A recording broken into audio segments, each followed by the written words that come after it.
Hello everyone, कैसे हैं आप सभी। आशा करती हूँ अच्छे होंगे और खूब मन लगा पढ़ाई कर रहे होंगे। तो आपका ध्यान पढ़ने से भटकता क्यों है, ये एक बहुत बड़ा क्वेश्चन है। और आप चाहते भी हैं पढ़ना, फिर भी आपका ध्यान थोड़ी देर तक बना रहता है अपनी पढ़ाई पे, उसके बाद वहां पे चला जाता है जहां पे उसकी कोई आवश्यकता नहीं होती है। और फिर आपको रियलाइज भी होता है कुछ समय के बाद कि यार पढ़ने बैठे थे, क्या सोचे थे और हो क्या रहा है मेरे साथ। यानी कि कोई भी कंट्रोल नहीं रहता है आपको अपनी सोच पे। तो एक वहीं पे एक स्टूडेंट जो होता है वो अच्छे से पढ़ाई कर लेता है, उसके साथ भी बहुत सारी प्रॉब्लम होती है, लेकिन वो उन सारे प्रॉब्लम के साथ वो अच्छे से पढ़ाई आगे अपना लेके जा पाता है। और वहीं पे एक स्टूडेंट ऐसा होता है जिसके साथ भी प्रॉब्लम होती है, लेकिन वो अपनी प्रॉब्लम में ही अटका रह जाता है, उसके पास उसका कोई सोल्यूशन ही नहीं रहता है कि हम क्या करें और किस तरह से अपनी पढ़ाई को आगे ले जा सके। आखिर क्या अंतर होता है एक ऐसे स्टूडेंट में जो टॉप करता है या अपने एग्जाम को निकाल लेता है, वहीं पे एक ऐसा स्टूडेंट जिसके पास भी पर्याप्त हर चीज सेम बराबर थी, यहाँ तक कि उसको ज्यादा सुविधाएं मिली, लेकिन वो कुछ भी नहीं कर पाता। आखिर ऐसी कौन सी वजह है कि जो एक टॉपर में और एक ऐसे नॉर्मल स्टूडेंट में अंतर, एक बहुत बड़ा अंतर खड़ा कर देता है। आखिर ऐसी कौन सी बात है। देखिए, जो एक टॉपर स्टूडेंट होता है ना, जैसा कि मैं बच्चों को पढ़ाती हूँ, अभी उन लोगों के यूपी बोर्ड के एग्जाम है और मैं रिवीजन इस समय अपने बच्चों को क्लास में करा रही हूँ। वहां पे मैं जब क्लास में जाती हूँ तो उनको एक टॉपिक देती हूँ, उनको एक दिन पहले ही मैंने बता दिया रहता है कि कल मैं तुमसे इन इन चीजों पे क्वेश्चन करूंगी भी, पढ़ के भी आना, और फिर क्लास में उनको मौका भी देती हूँ रिवाइज करने का। तो जब रिवीजन का टाइम आता है तो मैं सारे बच्चों का बस आकलन करती हूँ, खड़े होकर देखती रहती हूँ कि कौन सा बच्चा कैसे पढ़ाई कर रहा है, क्या कर रहा है। वहीं पे मैं जो टॉपर्स है ना, जो हमेशा से मेरे सवालों का जवाब दे पाते हैं, उन बच्चों के अंदर मैं एक क्वालिटी देखती हूँ। और वैसे ही बच्चे सेम उसी एज के हैं, उससे अच्छे बैकग्राउंड से आ रहे हैं, वहीं पे उस बच्चे में भी अंतर मैं देख पाती हूँ।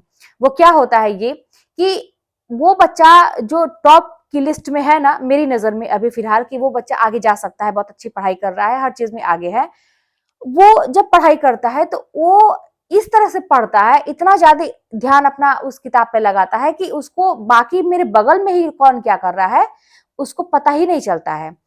या फिर क्या हुआ, कितना देर समय गया या कुछ भी है, उसको कोई चीज, मतलब वो सारा फोकस अपना उस समय पढ़ाई पे देता है, क्योंकि उसको एक टारगेट मिल गया। किसके द्वारा मिल गया? उस वो जिसको अपना आदर्श मानता है, जिसको वो अपना गुरु मानता है, उसने उसको एक टारगेट दिया और वो लग गया उसी पे। उसको बस दिमाग में ये चीज है कि मुझे कहा गया कि ये चीज तुम्हें अभी तैयार करनी है, अभी मैं तुमसे ये चीज पूछूंगा या पूछूंगी, तो फिर मुझे ये चीज सुनानी है किसी भी हाल में। उसका फोकस बस ये रहता है कि मुझे ये चीज कंप्लीट करना है किसी भी हाल में। तो वो उसके अगल बगल क्या हो रहा है, कैसे हो रहा है, उसका ध्यान जाता ही नहीं है। वो बस एक सुर में अपनी पढ़ाई को कंप्लीट करने में, उस टॉपिक को कंप्लीट करने में लग जाता है। वहीं पे दूसरा बच्चा रहता है जो इस बात पे वो फोकस ही नहीं किया कि उसके गुरु ने या मुझे क्या टारगेट दिया गया, गुरु ना हो सामने। तो फिर क्या होता है कि जैसे हम लोग तो बड़े लोग हैं, जैसे मान लीजिए उम्र में जैसे कहा जाए तो वो तो छोटे बच्चे हैं, अभी 10th के हैं, उनको टारगेट दिया जा रहा है, क्लास चल रही है। लेकिन हम लोग जैसे तैयारी करते हैं तो हम लोग हमारे सेल्फ स्टडी कर रहे हैं या जो भी है, तो फिर हम लोग को टारगेट कौन देगा, ये भी एक मुद्दा है। तो हम लोग खुद को टारगेट देते, जैसे मैं तैयारी करती थी खुद को टारगेट देती थी। तो ये चीज ना कि आप कितना ये फोकस कर रहे हैं कि अगले ने मुझे क्या टारगेट दिया, मुझे करना क्या है, इतने मिनट में मुझे क्या करना है, क्या देना है।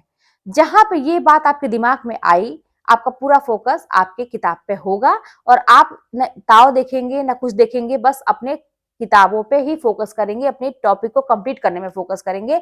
और आप देखेंगे कि उतने ही मिनट में आपने वो चीज कर दिखाया जो चीज आप सोच के पढ़ाई करना शुरू किए थे। तो ये अंतर होता है। लेकिन अक्सर होता क्या है कि हम उस चीज पर फोकस नहीं कर पाते कि अगले ने मुझे क्या कहा, हम सीरियसली लेते ही नहीं है। ये तो मान लीजिए कि एक 10th क्लास के बच्चे की बात हो रही है कि वो सीरियसली नहीं लिया अपने टीचर की बात को। लेकिन हम लोग समझदार हैं, हम लोग इस एज से आगे निकल चुके हैं, एक जिम्मेदारी है, परिवार है, अब बहुत सारी दुनिया देख चुके हैं, कई बार असफलताओं को भी देख चुके हैं, बहुत करीब से सफलता को देख के फिर पीछे हो गए क्योंकि हम वहां तक पहुंच नहीं पाए। 1 नंबर से 2 नंबर से 5 6 नंबर से 10 नंबर से हमारा रुक गया, तो हम बहुत करीब जाके भी हम लौट आए वापस। तो हम तो बहुत सारे दिन ऐसे दुख तकलीफ सब कुछ देखे हैं, समझदारी देखे हैं, हमारे लिए नौकरी कितनी जरूरत है ये भी हम जानते हैं। तो यहाँ पे टारगेट हम खुद अपने आप को देते हैं कि हमें ये चीज करना है इतने मिनट के अंदर। अब बस बात ये है कि टारगेट तो आप देते हैं, आप एक दिन पहले टाइम टेबल बनाते हैं कि कल के डेट में मुझे ये चीज तैयार करना है, लेकिन आप सीरियसली उस चीज को लेते कितना है। आपको यही लगता होगा ना कि ये तो मैंने ही दिया है, ये तो मेरा ही है, मेरे ऊपर कोई डंडा थोड़ी ना बरसाने वाला है या कोई कुछ बोलेगा थोड़ी ना, ये तो मैंने ही किया है, चलो ठीक है, आज नहीं तो कल करते हैं, कल नहीं तो परसों करते हैं। बस इस चीज को क्या, क्योंकि आपने अपनी ही बात को वैल्यू नहीं दी।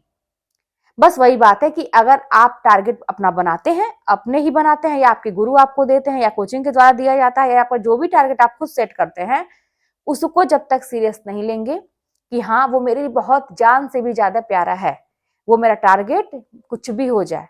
जैसे एक होता है ना कि एक सिपाही जो है देश के बॉर्डर पे खड़ा है अपने देश की रक्षा के लिए, तो वो भी जान की बाजी भी लगा देता है उसको बचाने के लिए। तो हमारे अंदर वो जज्बा होना चाहिए, वही चीज कि हमें अपनी जान की भी बाजी लगा देना है भाई अपने टारगेट को कंप्लीट करने के लिए। अब चाहे कुछ भी हो जाए, मेरे घर मेहमान आ जाए, मेरे बच्चे हों या फिर घर परिवार हो या कुछ भी हो, मैं सब कुछ देख के मुझे कंप्लीट करना है, चाहे जैसे भी करें हम।